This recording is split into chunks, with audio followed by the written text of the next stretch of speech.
It is no news that shelter is one of the basic needs of man. But when affordability of meeting that demand becomes a challenge, eyes will then be fixed on the law to protect the rights of citizens in all ramifications.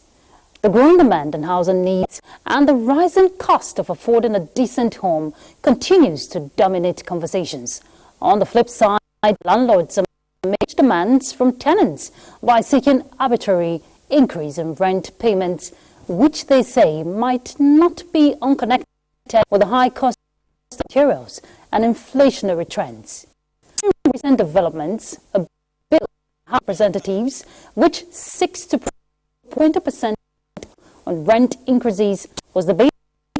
The goal is to shield tenants from excessive rent hikes and unfair eviction practices, increase transparency in the real estate sector through agent regulation, while promoting fairness and reduce inequality in the market. Now, if passed into law, landlords who violate this rule could face penalties, while tenants would enjoy a more stable housing market. Could that be a win-win situation? However, some experts are of the opinion that affordable housing is not just an economic necessity, but also a matter of social justice, and there must be concrete steps to protect the rights of citizens. For the federal government, prioritizing the development of low-cost housing estates for civil servants is part of its agenda. So tonight, we'll take a look at the rent debate, balancing the tenant's burden and the landlord's rights. And I the Bala Yusuf. He's the Director, Legal Services, Federal Ministry of Housing and Urban Development. We'll bring you situation reports, of course, from across the country. In the meantime, thank you for joining us. Welcome. This is Weekend File. I'm Ruth. First, we begin with the news.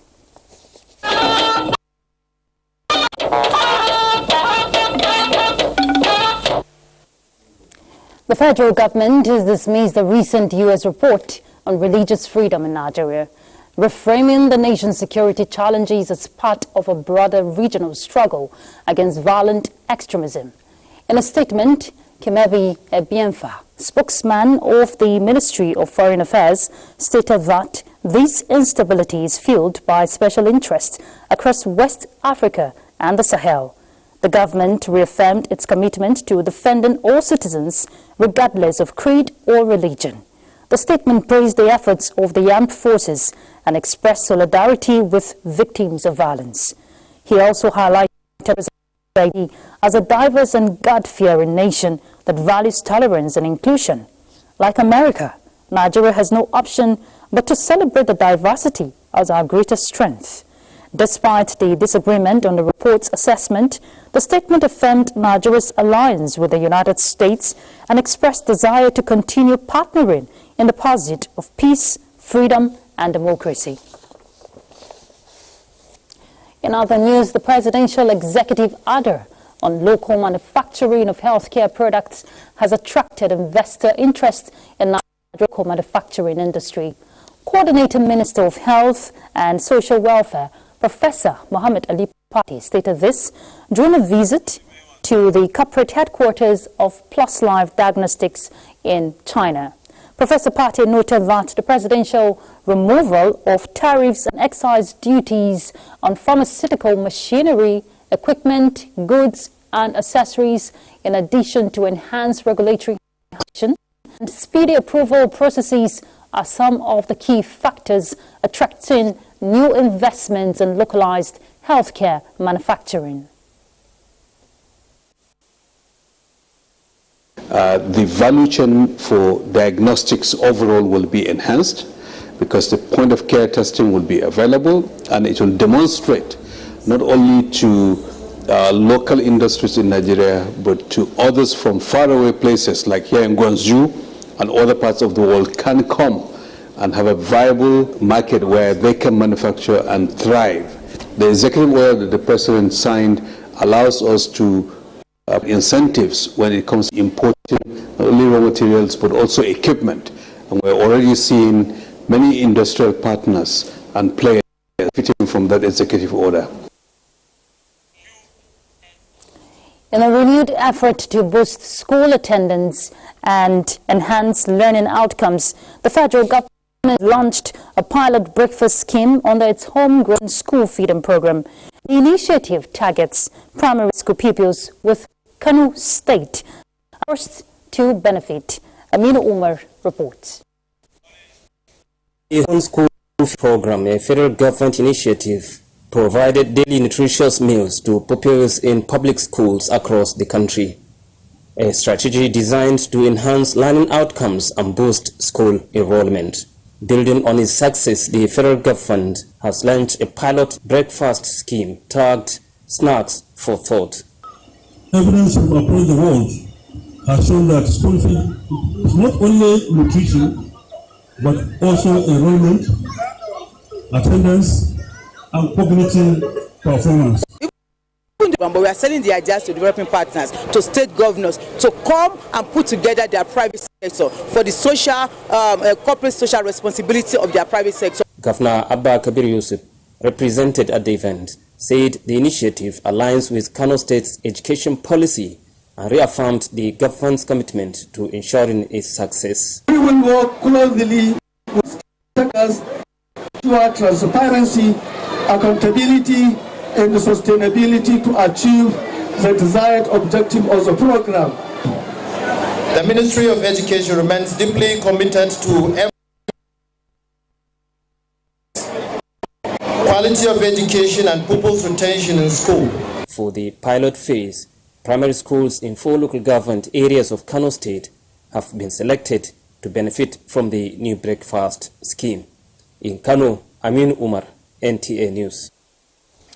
A bit of politics now. Stakeholders of the All Progressives Congress in Zamfara State have endorsed President Bola Ahmed Tinubu for second term come 2027.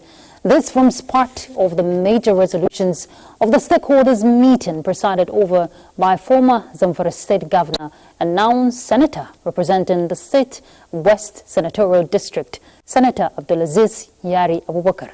Jamilu Ibrahim reports. The Progressives Congress stakeholders meeting is presided over by Senator Abdulaziz Yari Abubakar.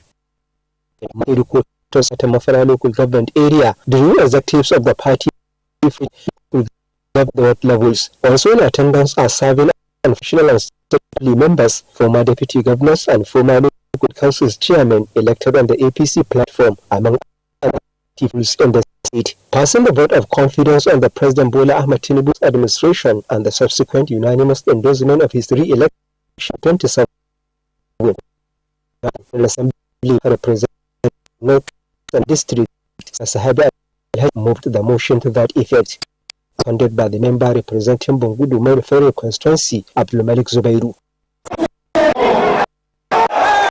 It was later put to a voice vote. Stakeholders.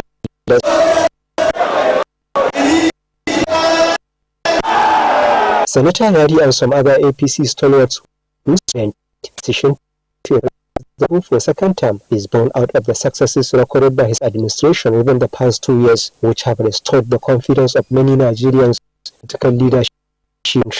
Bola Ahmed Tinubu put policy in place. Put to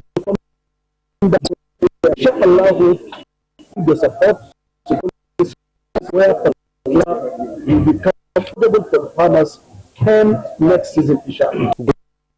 The importance of the efforts and them against any form of divisive tendencies ahead of the 2019.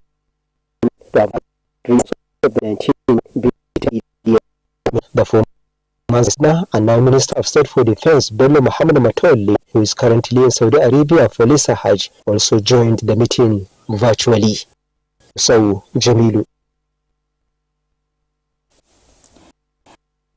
Of the People's Democratic Party has suspended its national legal advisors, secretary and organizing secretary 1 month for anti-party activities. Timothy Yusuf reports that this development was after an emergency national meeting, court ruling that halted the party's national secretary, Senator Samuel Anya. However, convened National Working Committee meeting suspending PDP National Chairman Ambassador Umar Damagum and 5 other national officers. Of all we have discussed. The Emergency National Working Committee meeting at the party's Legacy House in Abuja lasted several hours. Addressing the media, the PDP National Publicity Dewagba said the NWC, in line with the party's constitution, came to the conclusion to suspend the National Legal Advisor, Kamaldeen Ajibade SAN, Deputy Legal Advisor, Okechukwu Soha, National Secretary, Senator Samuel Anyanwu, and National Organizing Secretary, Captain Umar Bature, for 1 month, and them to the PDP Disciplinary Committee, having reviewed the party's activities, especially in the recent past. In the case of the National Secretary, pursuant to 76(2) of the Constitution, as amended in 2017, the Deputy National Secretary, Honorable Architect Sitonji Koshedo, shall act as the National Secretary. And in the case of the Legal Advisor, the National Legal Advisor, the National Legal Advisor has been empowered and directed to oversee the activity of the department during the period of suspension. In another 10, the suspended PDP officers have reacted at another factional NWC meeting held in Abuja. After an emergency meeting, we decided as a party to suspend Ambassador Elia Umar Damagum, the national chairman of the party, for misappropriations and disobedience, flagrant disobedience of court judgments. Secondly, we are looking at of the National Public Secretary, Honorable Olugagba. For us to have sanity in the party, we must. We have looked at Ambassador Arakwaja, who also has joined as a Deputy National Chairman, whose chairman connived in such anti-party activities.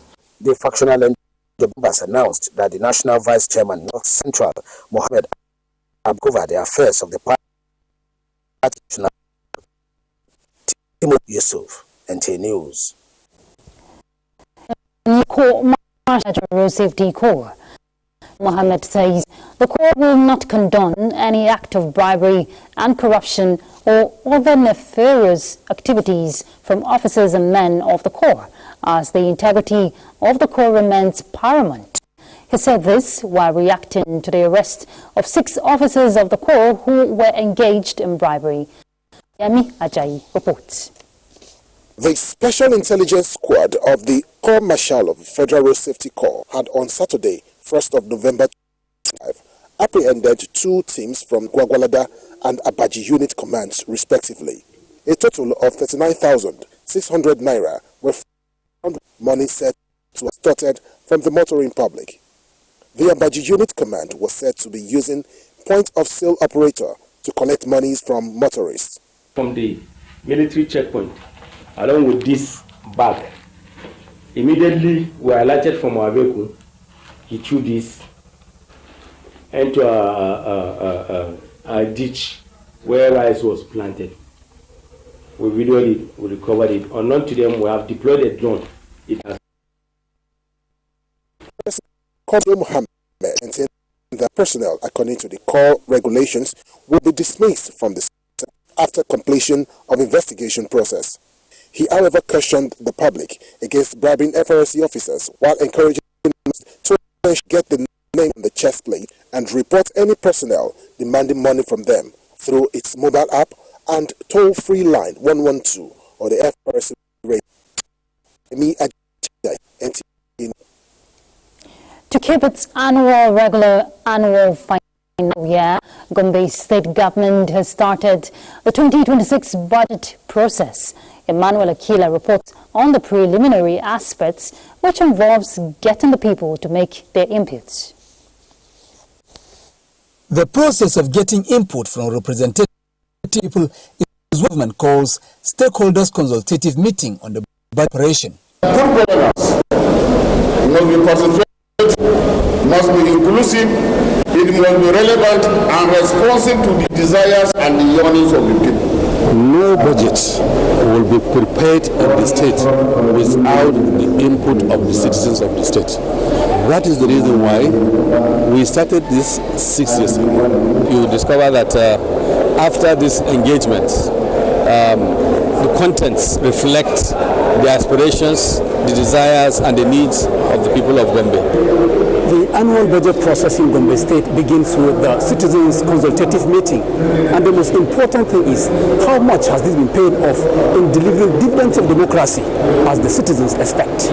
Last year, the aspiration of the citizens was captured in the budget, about 54%, while this year, the present budget, 2025 budget, citizens' aspiration is about 64%. I remember through this process some years ago, I presented a motion on a need to establish the Inal Park, His Excellency was able to bring it on board and bring it to light. When the suggestions from the various groups, civil society organizations and the traditional institution are collated, the draft budget document goes to the stage of legislative scrutiny.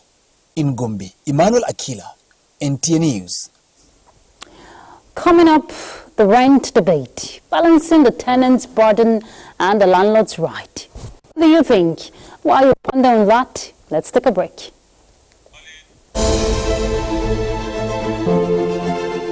The basic premise for establishing this agency is to ensure sustainable availability, access to safe, affordable and high-quality medicines for health facility coverage, and that is our mandate actually, to cover all health facilities within the state. We have our reception area here, where we normally receive our drug consignment in the pharmaceutical store here. As you can see right now, I'm even receiving a drug from the pharmaceutical company. Take this one to pharmacy. Take it to the dispensary. This program, so they enjoy it because they are not buying the drugs again. Yodma has been trying it in the area of 16, provide quality, very efficacious and very affordable drug.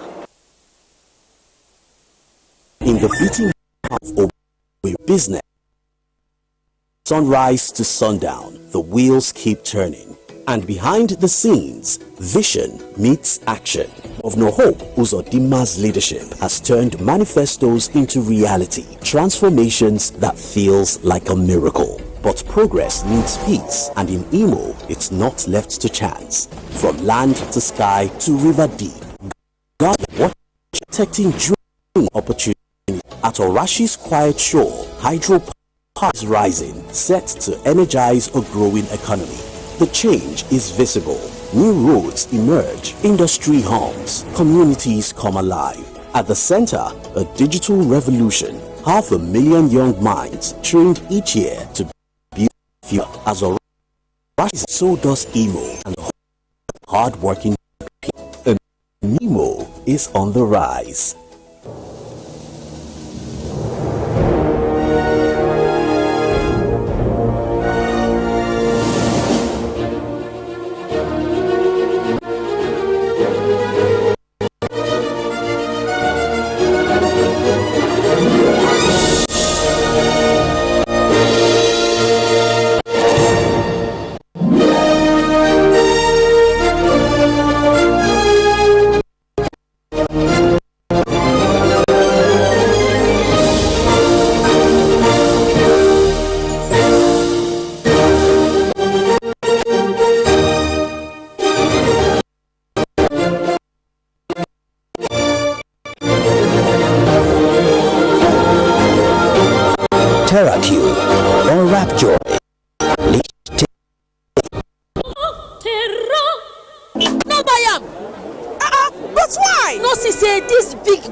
Introducing Blue Tape, your favorite Big Bull 50 kg, 25 kg. Now with holographic seal tape. This is to ensure you get the premium product from Big Bull Rice. Do not buy if the holographic seal tape is not on the bag or is broken. Big Bull Rice. Tasty you. World norms.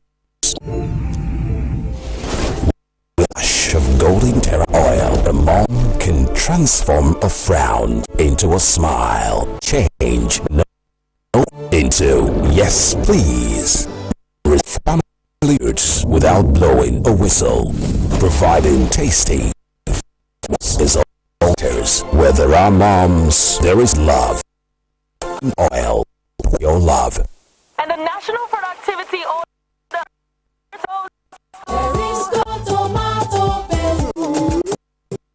Paste manufacturer to win the National Productivity Order of Merit Award by the Federal Government of Nigeria, endorsed by the Association of Private Medical Practitioners of Nigeria. This is an evidence of 100% natural goodness. Buy now and enjoy up to 20% discount. Good, tasty food is worth living for. Worried about your everything you enjoy your favorite. Introducing Smart Balance. Smart Balance rice bran Gamma Oryzanol. Several studies suggest that Gamma Oryzanol may contribute to the reduction of bad cholesterol. Golden Terra Smart Balance Oil. Good food, no worries. Thank you for staying tuned. The cost of living continues to soar across the area. Access to affordable housing remains a growing challenge for many.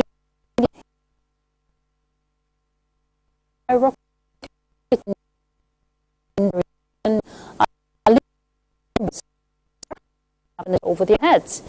Well,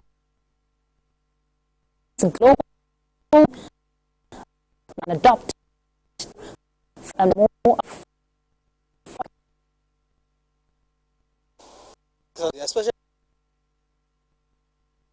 Nigerians, including servants and low-income earners, have been forced to relocate to the suburbs or even neighboring states to search cheaper accommodation. For a one-bedroom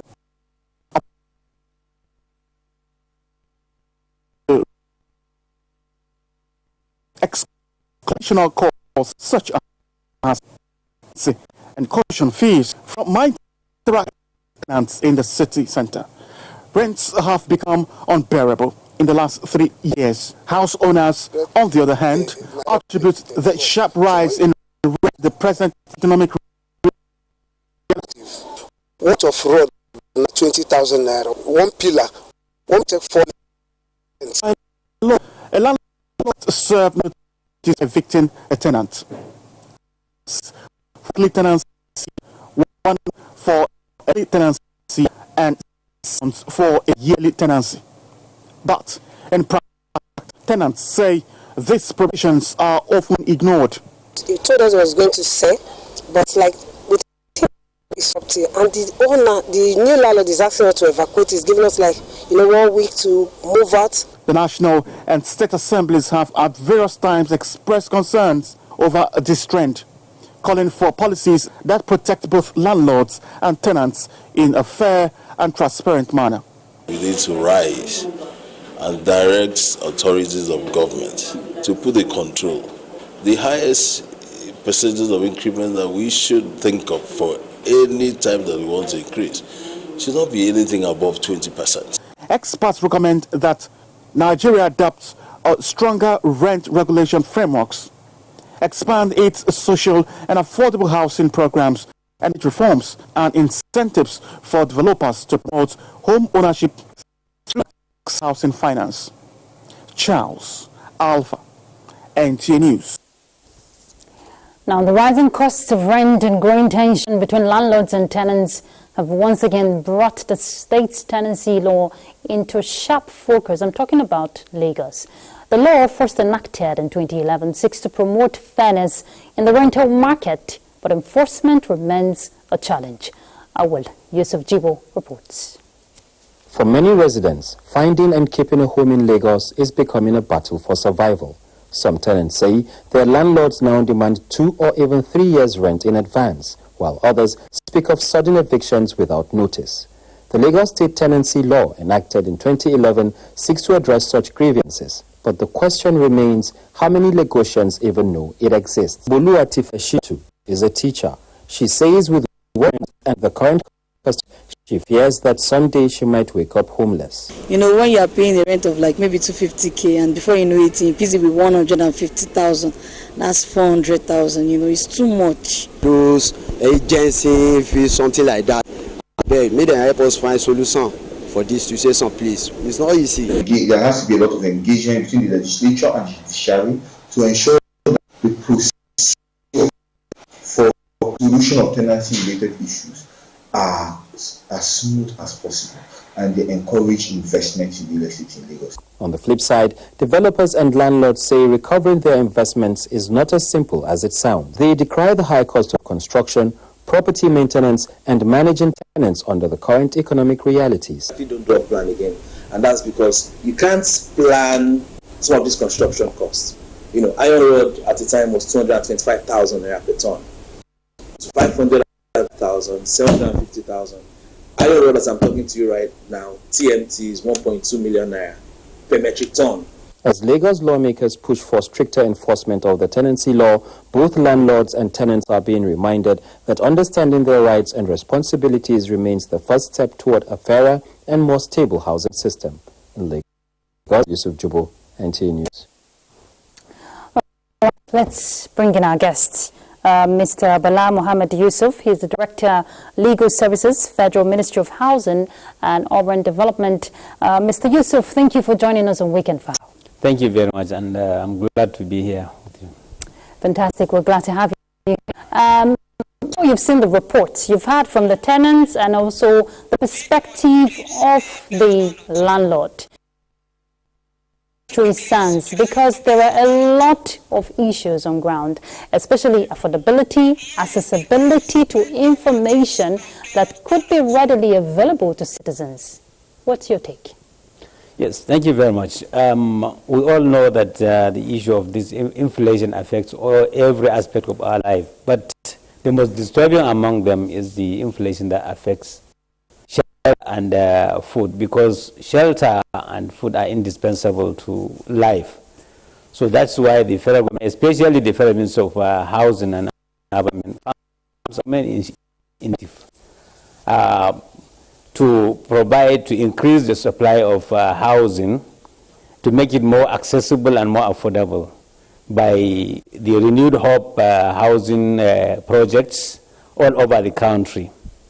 So that is what, and then the establishment of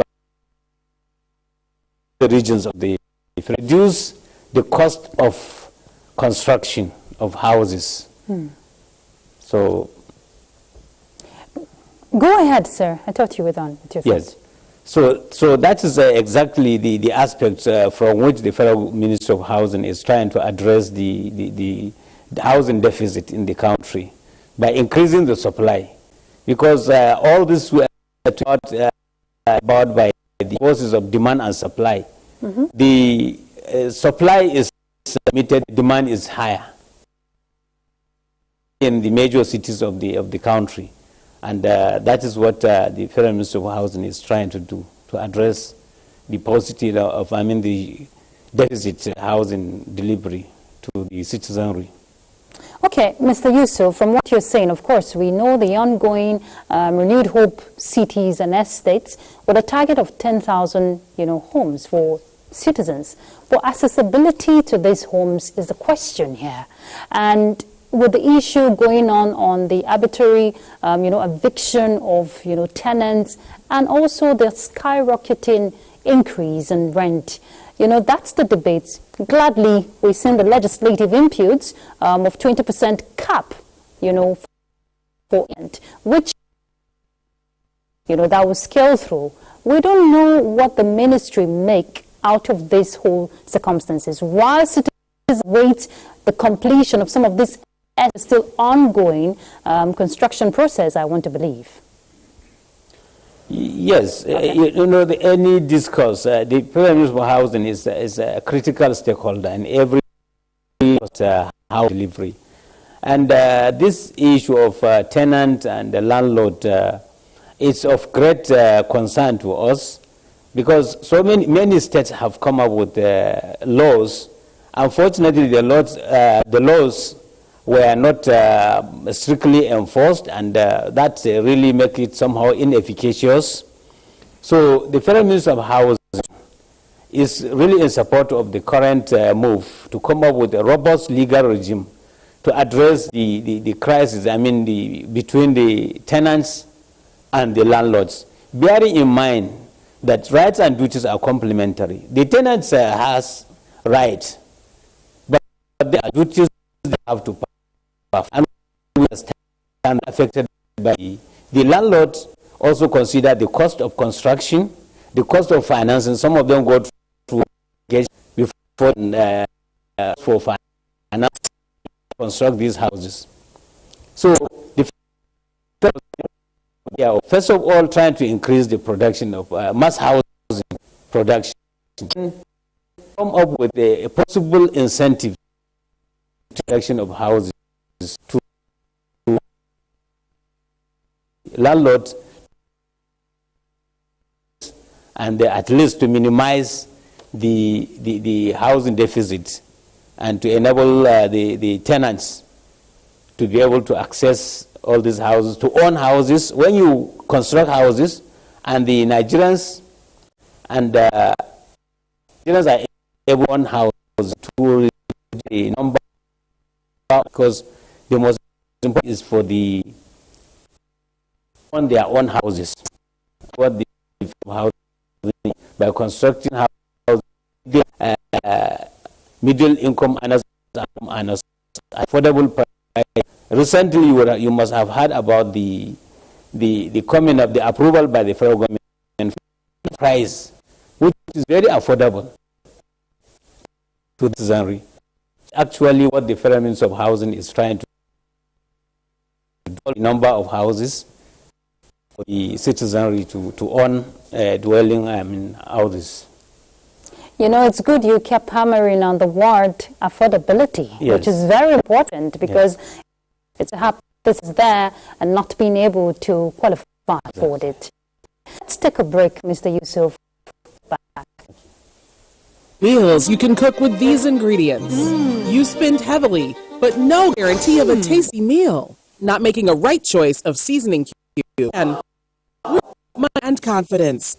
For a tasty meal, do not compromise. Choose Gold.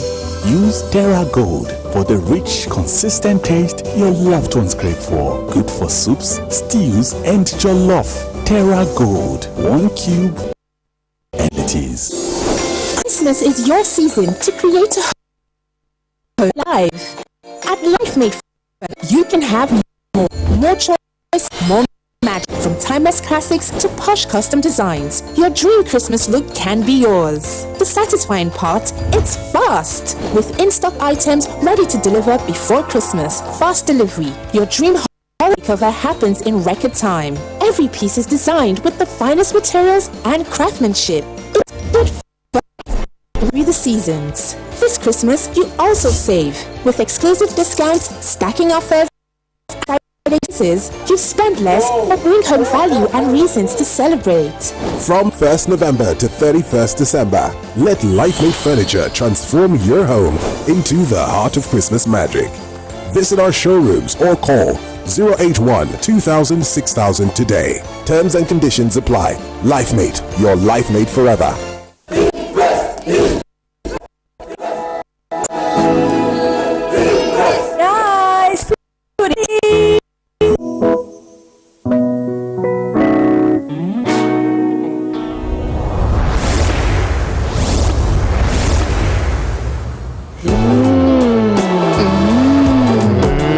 Suitable for jollof rice, stew, spaghetti, and yam portage.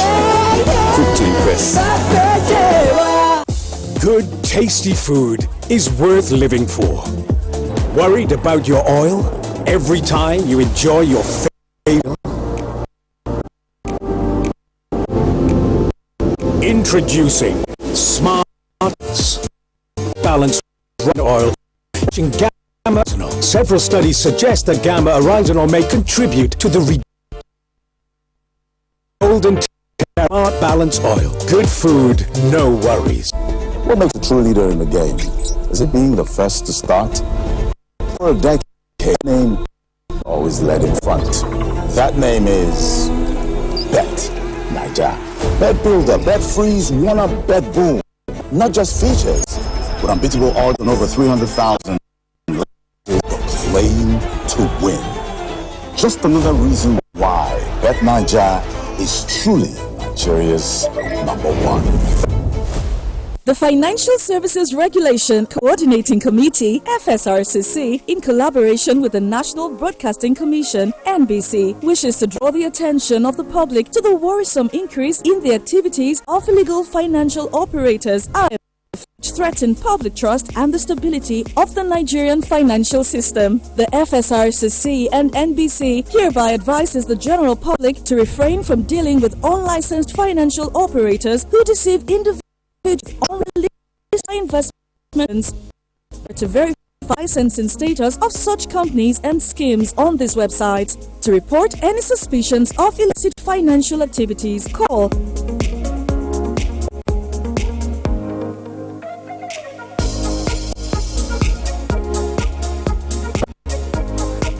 work together to uphold the integrity of Nigeria's financial system. Announcer, FSRCC.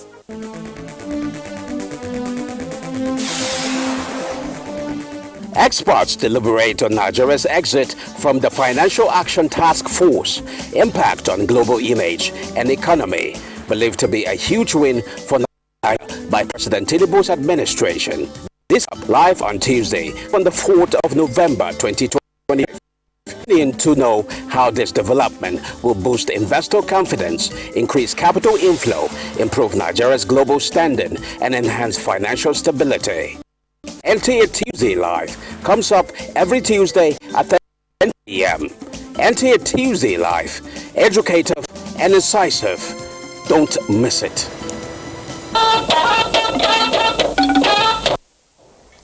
Thank you for staying tuned. Kano is facing a housing crisis as rising population and economic pressures push rent prices higher, leaving many residents struggling to secure affordable accommodations. Well, legal experts are now calling on the state government to review and update the nearly 3-decade-old Kano State tenancy laws to better protect both tenants and landlords. Awal Salisu reports. Kano experience housing challenge due to its rising population and the increased demand for accommodation, coupled with inflation and high construction costs, is pushing rent higher and straining both tenants and landlords. Many struggle to landlords face difficulty maintaining peace. The landlord frequently takes tenants to court because they often fail to pay rent on time due to low income, leading to ongoing disputes. Legal experts Lawan is urging the government to review the outdated tenancy law. The law is before the House of Assembly, although it amended once during the administration of Ali Ibrahim Sheikh, has been to increment their rent.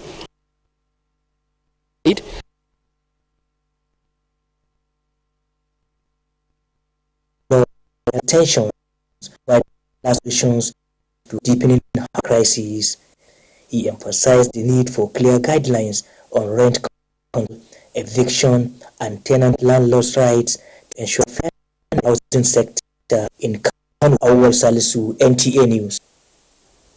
And Rivers State is not left as they are faced with lack of affordable houses, overpopulation, as well as increase in rural urban migration, which has been identified as some of the factors. Let's hear from Emmanuel Lene. The rise of living inflation and dwindling disposable income. Many landlords in Port Harcourt have habitually continued to increase their house rents. In recent times, a one-bedroom flat that in the past cost between 300 to 400,000 naira has suddenly skyrocketed to about 1.2 million naira, while two-bedroom flats now cost between 2.5 million naira to 4 million depending on the landlord, location, and state of facilities. The reason for this, as adduced by the house owners whose houses, in most cases, were built over 10 to 20 years ago, is what is muffling, as blaming the increases on increased cost of material. However, housing experts blame the situation on several other factors. There are no mortgage banks that are working in the industry. Most commercial banks don't lend to real estate. There is government incentive for development. So the few developers are going to it to challenge it. There have been houses deficit over the years because as growing towards about 7 million people or more in Rivers, the houses have not been so adequate. Although attempts have been made at the House of Assembly to regulate house rents, legislative result yet. Many see this as counterproductive and a trend could discourage potential investors. Government control or price control legally, it will just give birth to a black market system. It's even worse. As residents continue to grapple with the situation, many believe that active measures in public-private partnership in the housing sector can ameliorate the plight of the people. Increase the number of landlords. Landlords will start begging the tenants by making incentive in housing very high. The people are also proposing the need for government at various levels to declare a state of emergency in the housing sector to address some of the concerns raised. Harcourt, Emmanuel, NTA. Okay, Mr. Yusuf, I saw your reaction, watching those reports. I want to talk to the country on implementation of these laws. That, will go a long way in easing the burden. What is the ministry doing, or what strategies are they adopting to ensure states, adopt these laws and domesticate? Thank you very much. The Federal Ministry of Housing is a federal, as the name suggests, is a federal agency. And under the Land Use Act, sections 1, 2, and 5, the control of land is vested in the state governors. And then the state governors also are empowered to administer the common benefit of the people of that state. So, and the issue of tenancy, regulating rent or tenancy, vested in the states. The regulating tenancy in the Federal Capital Territory is vested in the Federal Capital Territory Administration by virtue of Section 4 of 7 of the Constitution, which provides that the Federal Capital Territory is to be regarded as one of the federation, and power to make issues that were within the exclusive legislative list. The issue of tenancy within the exclusive legislative list or concurrent. So it is within the residuary powers of the FCT. And that power is exercisable by the National Assembly. Because National Assembly is the State House of Assembly of the FCT. So that's why the current bill before the National Assembly. So the Federal Ministry of Housing has very little is over that, and whatever it is going to be persuasive, not coercive to the states. So that's the problem. Actually, every state has to come up with their own robust legal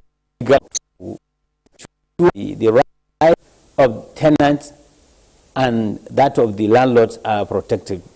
And the tenants should know that, and the landlords should know that rights are complementary. For you to enjoy one right, you have to perform certain duties. You said that before, Mr. Yes. Yusuf. Yes. Now, which brings us back how Renewed Hope Housing Estates, more like a low-hanging fruit for some who have not been able to get a hold of it. What hope are you giving? And how many?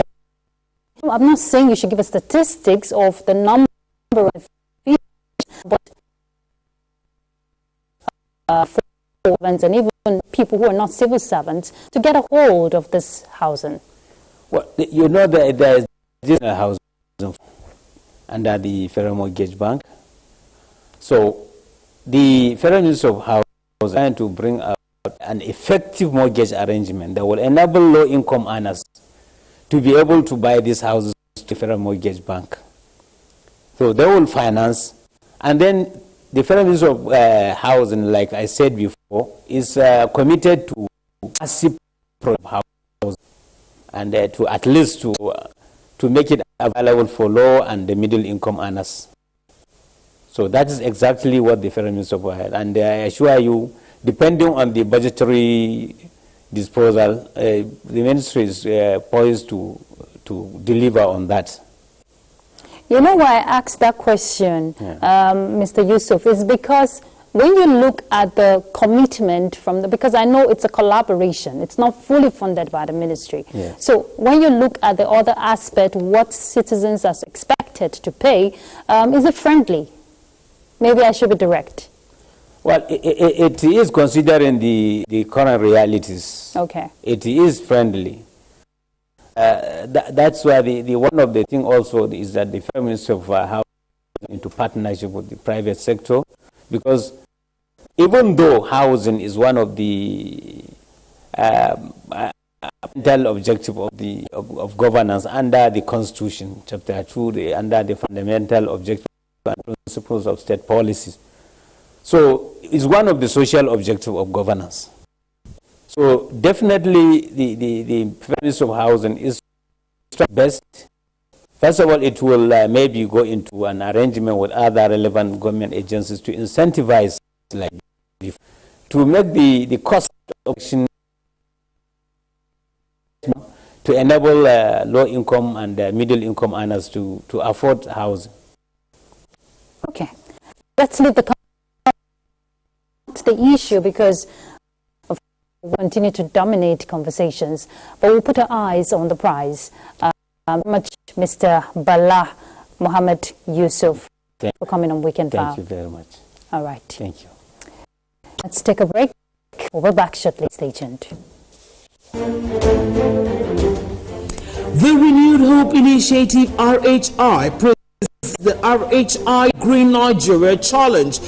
Green today for a greener tomorrow. This national competition is in 3 categories. The household category is a tree planting competition amongst 11 frontline states in northern Nigeria. It participates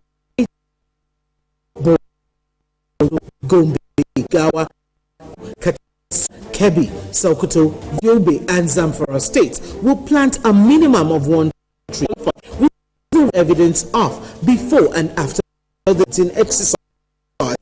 Naira awarded to the best household. Submission deadline is 30th December 2026.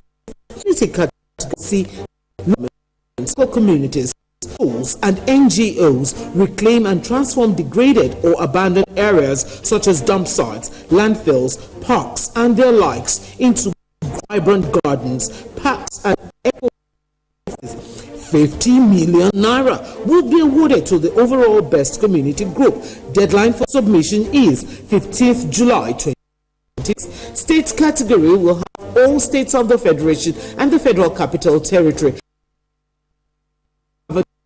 to address the growing threats to sustainability and cleanliness. States will be judged based on trees on major roads and inner streets and how clean they are. 100 million naira will be awarded to the state.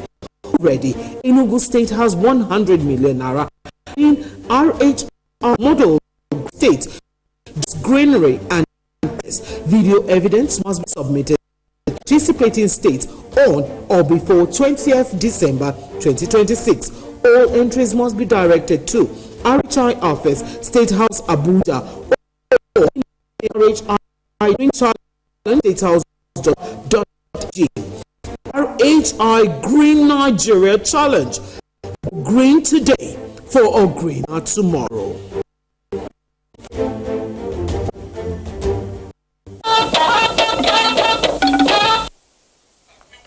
Thank you for staying with us. Let's bring you a global update. Talks on the sidelines of the APEC gathering came on the final day of Xi's visit to South Korea more than a decade. Trump flew to South Korea for the summit, but promptly jetted home on Sunday after sealing a trade war pause with Xi. His departure left the Chinese leader to enter at the Asia-Pacific Economic power against the chaos unleashed by the United States on the international order. Lee welcomed Xi at a grand opening ceremony, complete with soldiers wearing traditional garb. The visit was the Chinese leader's first since 2014 and comes after years of strained ties over from trade for dispute. He noted the two countries from a vertical structure of economic cooperation to a more horizontal natural burden. Report says Xi told Lee that two should reach other differences and development paths and resolve contradictions and disagreements through friendly consultation. Meanwhile, Tangier North came following the resolution the UN Security recognizing Morocco as the most realistic framework for resolving the Western Sahara dispute between Morocco and the Polisario Front. Francis Udojo, NT News. And next will be sports update.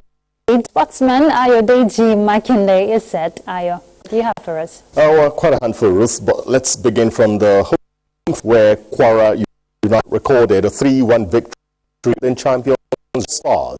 On match day 11, decided in it with a move scoring twice both sides of Bright but Batunde's 77th minute strike for the Afonja Warriors.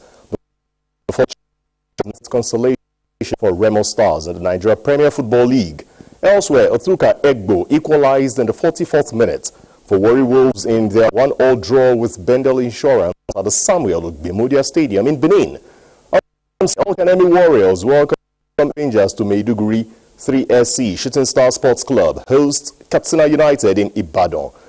AYM will reignite their rivalry with Healers and leaders Nasarawa United are away at Rivers United.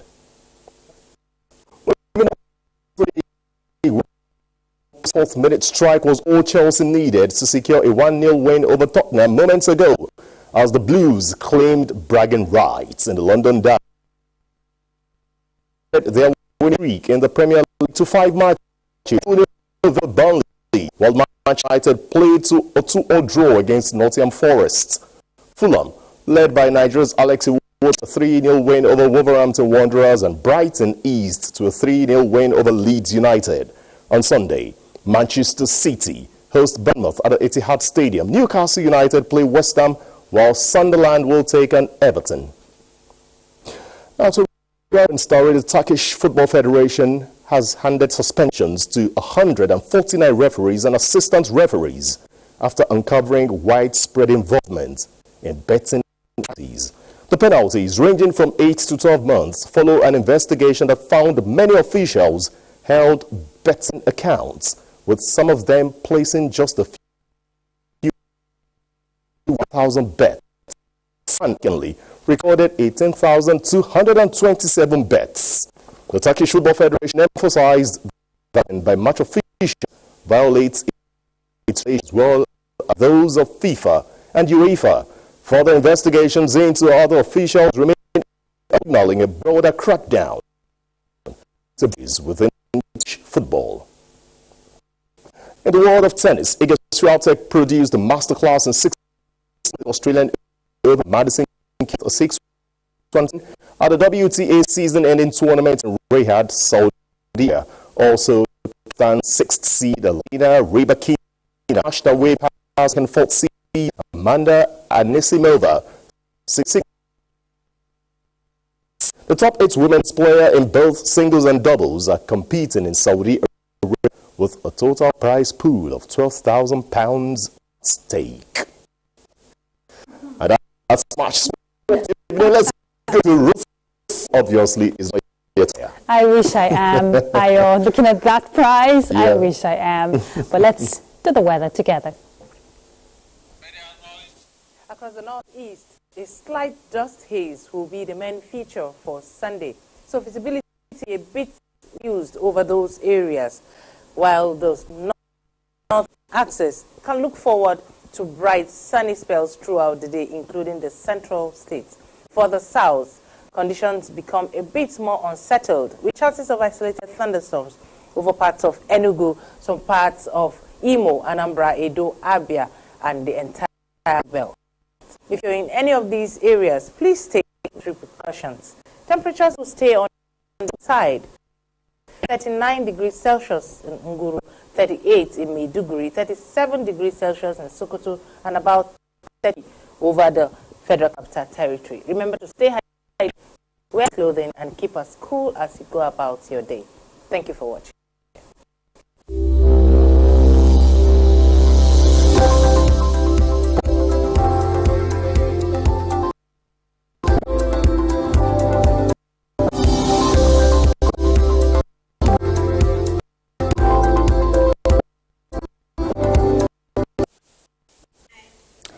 Before we go, tomorrow, November 2nd, is a day to end impunity for crimes against journalists. The United Nations General Assembly proclaimed the day to remind mates to implement measures countering the present culture of impunity. Now, this landmark resolution condemns all attacks and violence against journalists and media workers. It also urges member states to do their utmost to prevent violence against journalists and media workers, to ensure accountability, bring to justice perpetrators of crimes against journalists and media workers, and ensure that victims act to appropriate remedies. It further calls upon states to be safe and enabling for journalists to perform their work independently and without undue interference. So, let's remember, we're friends, right? So stop the confrontation and embrace collaboration. Press freedom must thrive. And that's Week and File.